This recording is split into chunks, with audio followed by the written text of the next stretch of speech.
say the hardest block I ever trained was 2013. I was riding for Bissell. That was the first team that I was sponsored by First Endurance. I spent that spring training in Tucson, and we would just do Mount Lemmon 3 times in a day. Like for most people, Mount Lemmon is a lot. I lost track of how many Lemmons I did that year, but I just sort of learned like, oh, this is, I was at a level of fitness that I was able to take it up a notch. And it kind of put me from being a domestic rider kind of near the front of the pack and win once in a while to the next level, and I was sort of ready from Europe for that. But I just remember a spring of emptying myself on the bike, eating as much as I could, and sitting on the floor in the shower because I was too tired to stand.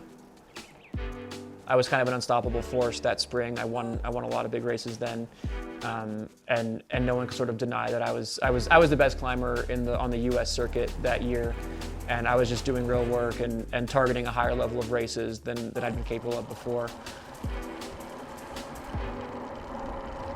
The only ride that I think about every day of my life is Mauna Kea. You dip your bike in the ocean, so sea level, to all the way up to like 14,300 feet. So it's a tropical day in Hawaii at the bottom, and then a wall of snow at the top. But it was a ride that opened my eyes to, I can bury myself without doing a bike race. There's so much more to the sport than competing. There's just all kinds of adventures to be had. Like, who has Kilimanjaro? The one I'm looking at now, if I could go for any of them, Mount Fuji looks really cool. Different times a year, you can go different distances based on the temperature up there. There's other continents than Europe that cycling is underserved on, and I'm interested in kind of adventuring on all of those.